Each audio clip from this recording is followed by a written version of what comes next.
Cassidy Fairchild hadn't returned to Wayland's Hollow in 17 years. She never intended to. The town, the people, the stories, it was all buried with her grandmother, Cordelia, in the North Cemetery beside the Maple Grove.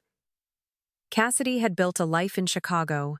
She was a mid-level architect with a promising position and a charming apartment filled with plants and sharp lines. It was clean, predictable, unhaunted. So when the envelope arrived yellowed with age, bearing no return address and no stamp, she'd nearly tossed it out. Nearly. But her name was written in her grandmother's script. Cassidy, come home. There's something you must see. See. That was it. No explanation. No date. Just the ghost of a woman she hadn't spoken to since she was 11. Cassidy reread the letter a dozen times over a sleepless night. The handwriting was undeniably Cordelia's, elegant and rigid, like the woman herself. But Cordelia had been dead for almost 2 decades. By morning, she was on a train heading north. Wayland's Hollow hadn't changed. The streets still smelled like wood smoke and pine needles. The same rusted sign creaked outside the old bookstore. Even the gas station dog, now clearly the son of the original, sat in the same lazy sprawl beside the pump. Cassidy rented a bike. The winding roads felt narrower than she remembered. Or maybe she'd just gotten bigger. The wind sliced through her jacket as she pedaled past the old schoolhouse, the lake, the weeping willows near Grady's farm.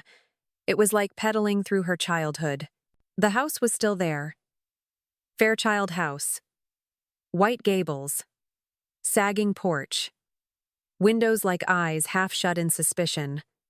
The key, as always, sat under the third porch board. She stepped inside and inhaled the dry scent of lavender and cedar. A clock ticked somewhere deep in the house.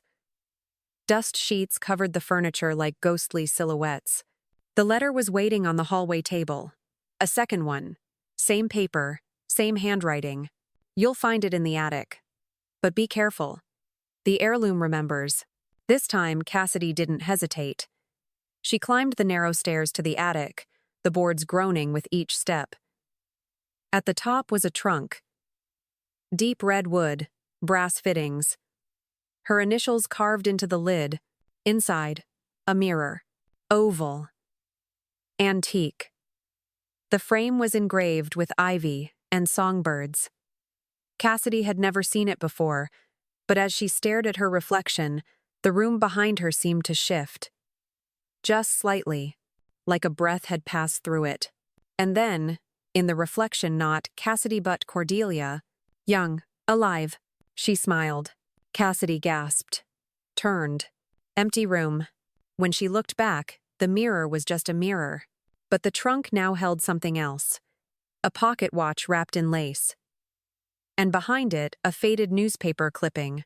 Local heiress dies in fire. Estate left unclaimed. Cassidy's hands trembled. It wasn't Cordelia who died in that fire. It was someone else. And someone had gone to great lengths to make the world believe otherwise. A wind howled outside, rattling the attic window. Cassidy wrapped her coat tighter, pocket watch still in hand. She knew she should leave it, lock the trunk, pretend she hadn't seen anything, but something kept her rooted. The mirror pulsed. Just once. Then the attic light bulb flickered and died. The room plunged into a gray-blue glow from the snow outside. Cassidy turned the watch over. On the back, a single engraving. Don't forget. She placed it in her pocket and descended the stairs, her steps slower this time. The house felt awake now. Breathing. Watching. Downstairs, she lit a candle from the emergency kit and moved to the parlor. The grand fireplace was cold, but the ashes had been stirred recently. As if someone had been here. On the mantel, photographs. One showed Cordelia as a young woman, dressed in an unfamiliar military uniform. Another showed Cassidy as a child age 7 laughing beside a garden. But she didn't remember that photo ever being taken. A third picture had no people at all. Just the house, framed from the edge of the woods. In the bottom corner, in red ink. Before the flames. Cassidy stared at it. What the hell happened here? She whispered. The candle sputtered. Her phone buzzed 1% battery. but it was a notification that sent a chill through her spine. Unknown number. You're not supposed to be here yet. She dropped the phone. Outside, something moved in the snow. A figure, watching from the tree line. And in the mirror upstairs, unseen by her now, Cordelia smiled again. Cassidy didn't sleep. Instead, she sat curled on the old Chesterfield in the parlor, blanket wrapped around her shoulders, pocket watch in hand. The candle had burned low, wax pooling onto the porcelain dish beneath it. Her phone, now completely dead, lay on the table, its black screen reflecting nothing but worry. The message played over and over in her mind. You're not supposed to be here yet. Was it a warning? A threat? A mistake? Outside, dawn crept slowly across Wayland's Hollow, the gray light stretching through the frost-covered windows like cautious fingers. Cassidy finally stood and crossed to the window. The figure was gone, or so she thought. A set of footprints remained deep and singular, leading from the tree line to the porch. But there was no return trail. Whoever it was had walked to the house, and never left. Cassidy searched the ground floor first. Each room yielded nothing but dust and silence. The kitchen held jars of spices long since expired, and the faint smell of cinnamon from a long-forgotten sachet in the cupboard. The pantry was empty. The basement door was locked. When she tried to turn the knob, something scraped on the other side. She froze, pressed her ear to the wood. Silence. Again, she jiggled the knob. A knock, just one, from the inside. Cassidy stumbled back. Her breath caught in her throat. She didn't dare try again. Instead, she retrieved her grandmother's flashlight from the garageone of the massive, military-grade types Cordelia used during storm sand headed back upstairs. The attic was still, the mirror now covered in a thin sheet of frost. Cassidy wiped it with the hem of her sleeve. Her reflection returned. Alone this time. But something in her eyes, something hollow, made her flinch. She returned to the trunk. Dug deeper. Beneath the lace and newspaper clipping lay a leather-bound book. Unlabeled, locked. Cassidy knew that lock. It matched the clasp of her grandmother's old jewelry box, the one Cordelia kept hidden in the sewing room. Cassidy used to sneak in as a child and twist the tiny brass key for fun. If the key still existed, it would be there. She left the attic and moved quickly to the sewing room. The door was stuck, at first swollen from moisture, but gave way with a solid shove. Inside, rows of dress forms stood like silent sentinels. The wallpaper was peeling in ivy patterns. The jewelry box sat exactly where Cassidy remembered. Top shelf, behind a stack of yellowing fabric. She opened it. The key was there. It fit perfectly. The book opened with a sigh, pages delicate with age. To the one who follows, if you're reading this, the mirror has chosen you. Cassidy read. Cordelia had written it. Each entry dated in her careful, compact hand. The journal detailed a lineage of women, all tied to the mirror, all gifted or cursed with a connection to something ancient. A line of guardians. The heirloom, the mirror, was not just a family artifact. It was a veil, a thin space between what is and what was. The journal spoke of reflections, moments when past and present overlapped, when ghosts crossed the threshold. They are not always friendly, Cordelia warned in one passage.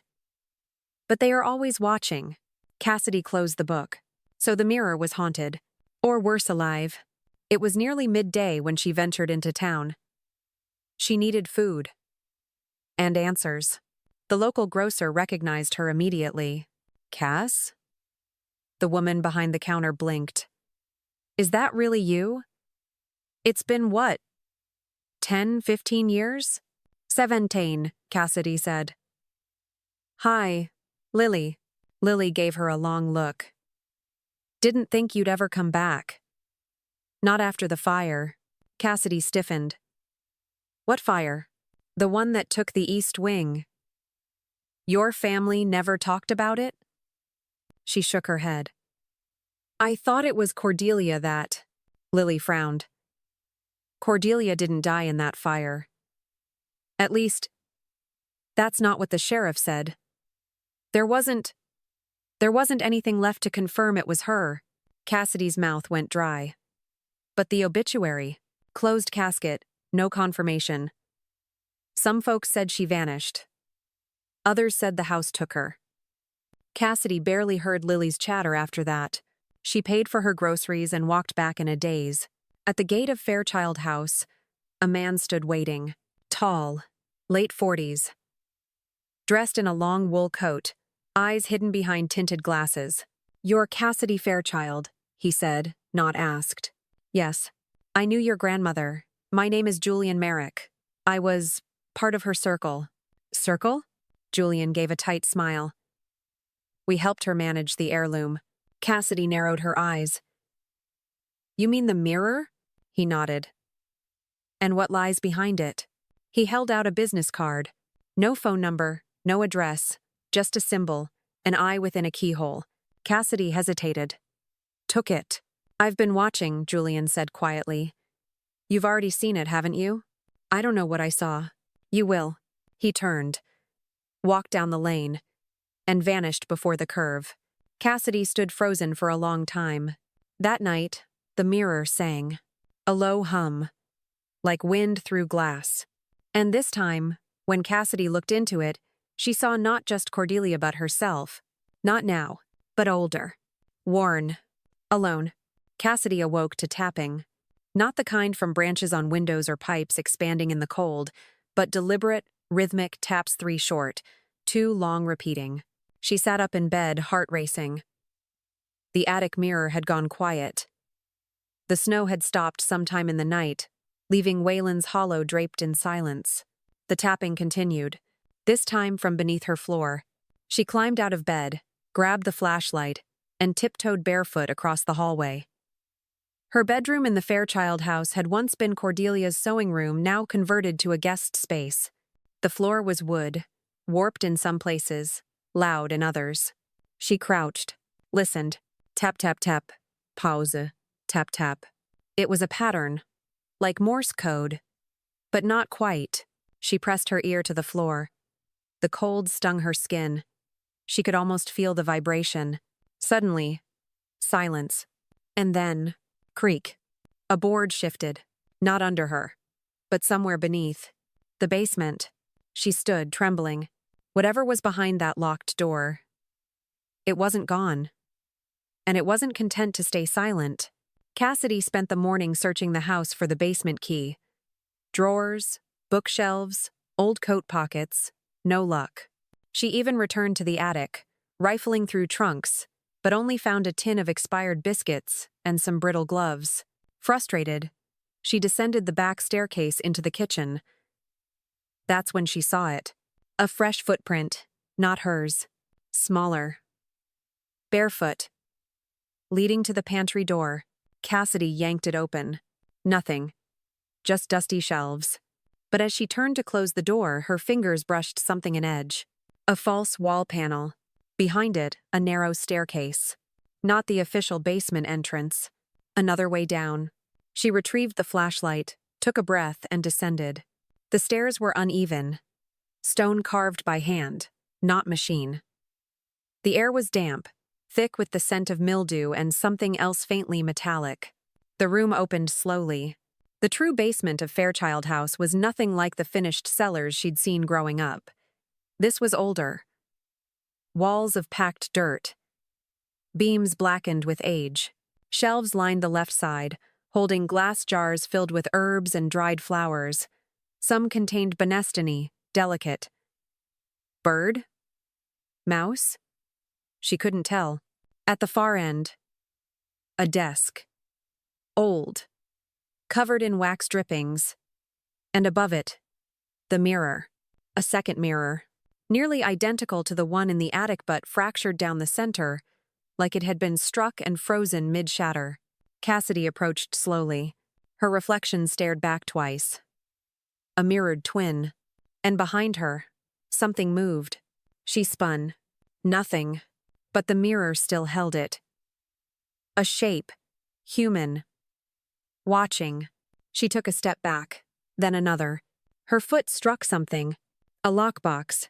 She knelt, brushing away dust. It was iron, engraved with the same symbol from Julian's card, the eye within a keyhole. She tried to open it, locked, but as she stood, the mirror whispered, a voice she hadn't heard since childhood. "Cassie, darling, you found me." "Cordelia," Cassidy gasped, backing away. "This isn't real." "As real as memory, as real as you." The reflection shimmered.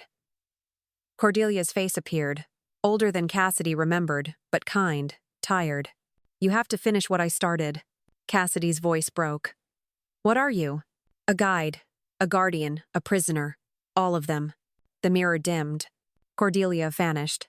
Cassidy stood in the darkness, the flashlight flickering. Behind her, the tap-tap-tap resumed. And then she heard breathing. Not her own. Slow, steady, close. She turned slowly, and for the first time, saw what had been locked below Fairchild House for over 70 years. It had Cordelia's eyes, but it was not Cordelia. She ran, up the stairs, slamming the false panel shut. She didn't stop until she reached the front lawn, panting in the snow. The cold burned her lungs. A car pulled up, black, old, familiar. Julian Merrick stepped out, holding a folder. "You went down there, didn't you?" he asked quietly. Cassidy nodded. Julian sighed. "Then we're out of time." He handed her the folder. Inside, pages of rituals, translations, a list of names, dozens of them. Fairchild women, each marked with a date and a cause of death. All but one ended with the same phrase. Failed to contain the reflection. Julian met her gaze. "You have to bind it again. Before it finds a host," Cassidy whispered. "It already has." Julian didn't speak. He didn't need to. That night, the mirror didn't hum. It screamed. Cassidy didn't sleep that night. She sat with her back to the attic wall, the journal in her lap, the mirror looming across from her like an open eye that refused to blink. It didn't hum again. Didn't whisper. It just waited. The reflection never showed Cordelia again. But Cassidy felt the pull every time she looked. Like gravity for her thoughts. Like it wanted something. Like it knew she was close. At dawn, Julian returned. He carried two things, a bundle wrapped in velvet, and a look of someone who had run out of time years ago, but was still pretending. He didn't knock, just let himself in. "I found it," he said, placing the bundle on the parlor table. Cassidy eyed it warily. "What is it?" "A failsafe," Julian replied. "Your grandmother made it. I was meant to deliver it if..." The reflection ever escaped containment. Cassidy opened it slowly. Inside lay a silver pendant shaped like an infinity loop, etched with symbols she didn't recognize, and a small vial of something thick and black. "What's the liquid?" "Oil from the old bellroot tree. Grows only on the family plot. Your grandmother mixed it with ash from the original warding circle." Cassidy's stomach turned. "She burned the wards?" "She burned the bodies." He said it so plainly. Cassidy stepped back. "Whose bodies?" Julian didn't answer. He only unrolled a second piece of parchment from the bundly ritual. To bind a reflection. The ritual required 3 things: the blood of the heir, the mirror of origin, and the name of the bound. Cassidy had 2 of those. But not the last. She and Julian returned to the basement. The mirror there was cracked but still potent. It pulsed faintly when Cassidy entered. Like breath fogging up glass. "I don't want to go near it again," she said. "You'll have to." Julian lit 3 candles, placing them in a triangle around the space. "It won't open unless it recognizes you." Cassidy stepped forward, blood prickling at her fingertips. "Say your name," Julian instructed. "Cassidy Ann Fairchild." The mirror shimmered. Her reflection appeared, then twisted. Her face, but older, sadder, familiar. "You've come back," it said. Not Cordelia, but someone else. Julian stepped beside her, holding out the journal. "Check the entries again. Look at the oldest name. The first guardian." Cassidy flipped to the beginning. A single line. I, Eleonora Fairchild, bind thee to this place. Eleonora. Cassidy said aloud. The mirror hissed. The glass vibrated. Something cracked in the walls. Cassidy repeated the name, louder this time. Eleonora! The mirror flashed. The room darkened. And then the shape emerged. Eleonora Fairchild stood in the mirror, lips curled, eyes glinting with malice. You have no right. Cassidy's voice trembled. I have your blood. And I won't let you take anyone else. The ghost stepped forward through the mirror. Julian pulled the pendant from his pocket, thrusting it forward. The specter screamed, recoiling as the symbol burned bright. Cassidy dropped to her knees, opening the vial and smearing the black oil in a circle. Eleonora Fairchild, by blood, by name, and by oath as bind you back. The house shook. The candles extinguished. Julian shouted something Cassidy didn't hear. The mirror exploded inward. Shards floated in midair like water. And Eleonora was drawn backward, screaming her final curse. Your line will break, and when it does so will the world. Then silence, only the creak of wood, the drop of wax, and the sound of Cassidy's ragged breath. The reflection was gone. The mirror just glass now. Julian helped her stand. You did it, he whispered. But Cassidy wasn't sure. Something still felt unfinished. The house had gone quiet. Too quiet. And far above them, the attic mirror began to hum. The hum of the attic mirror wasn't a sound. It was a feeling.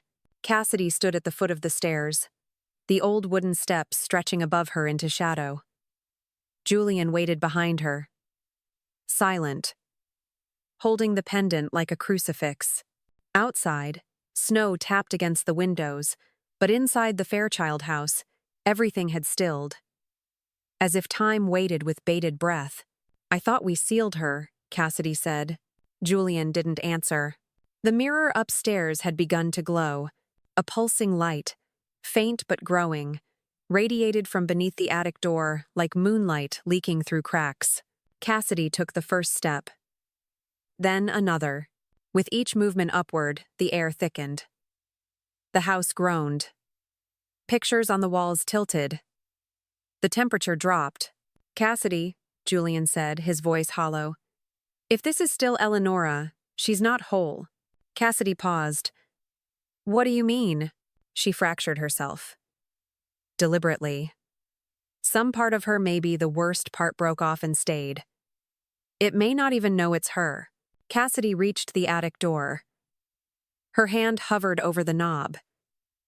She could feel the heat from the other side, strange against the cold. She opened it. The mirror stood where it always had, but now its surface rippled. Not cracked, not dusty, alive.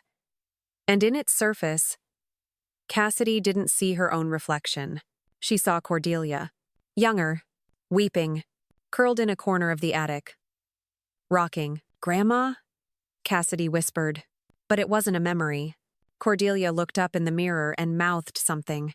Not help. Not stop. Run. Suddenly, the mirror blackened.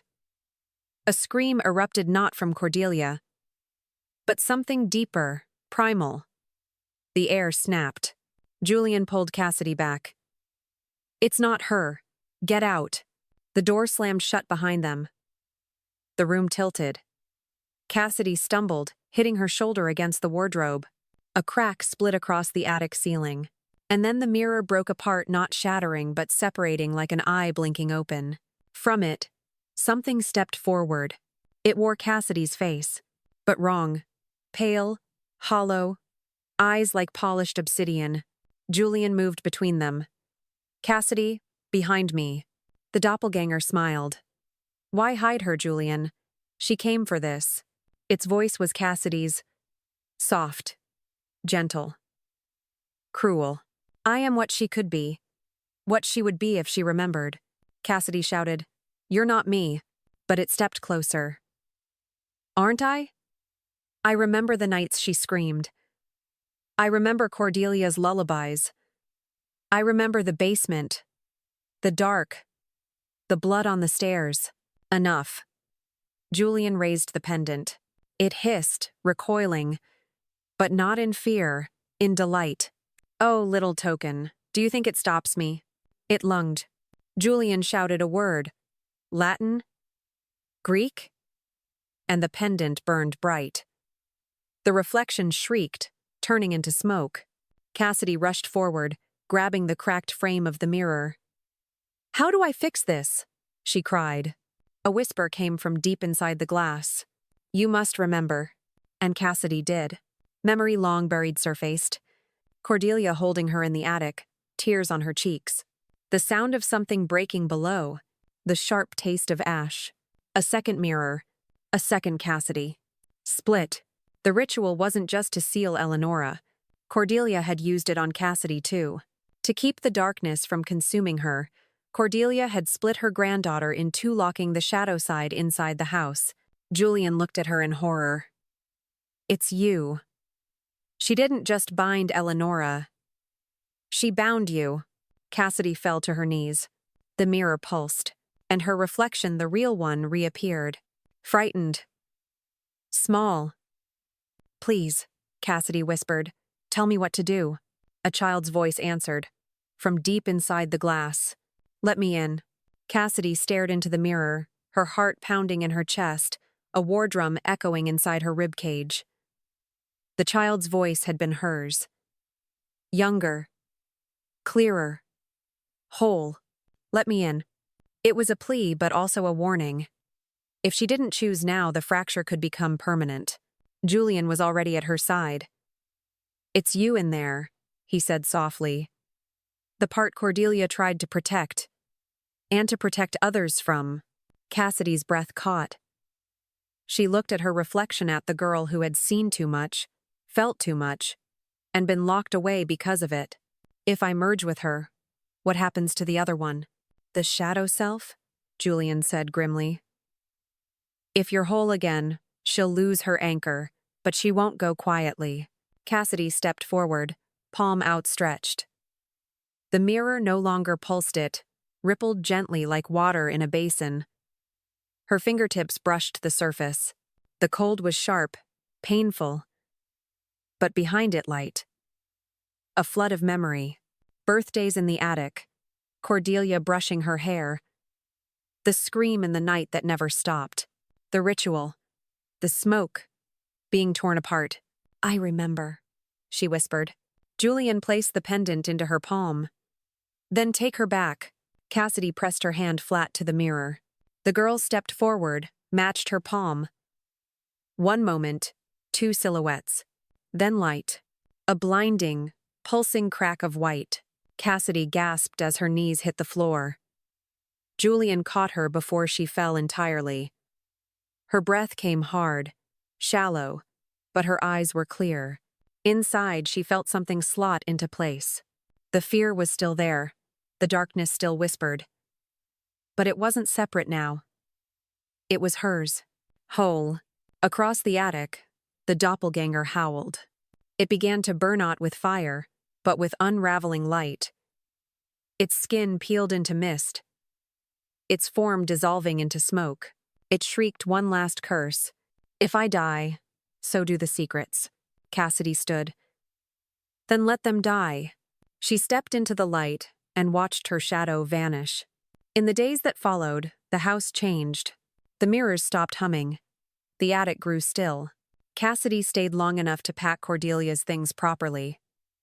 She found more journal entries that showed a woman at war with herself, terrified of what her bloodline had carried forward. She also found a will. The estate was now hers. "Are you staying?" Julian asked 1 week later as they stood on the porch. Cassidy looked out at the trees. "Number, but I won't sell it." He nodded. "Smart. The land remembers." Cassidy smiled faintly. "So do I." He handed her a wrapped package. "This belonged to her. Your real grandmother. Before the fire." Cassidy opened it. A locket. Inside, 2 pictures. Cordelia as a girl, and a child with eyes exactly like Cassidy's. Her, only whole. As Cassidy walked down the path toward the waiting cab, she didn't look back at the house. She didn't need to. The past was behind her. But finally, she wasn't afraid to carry it forward.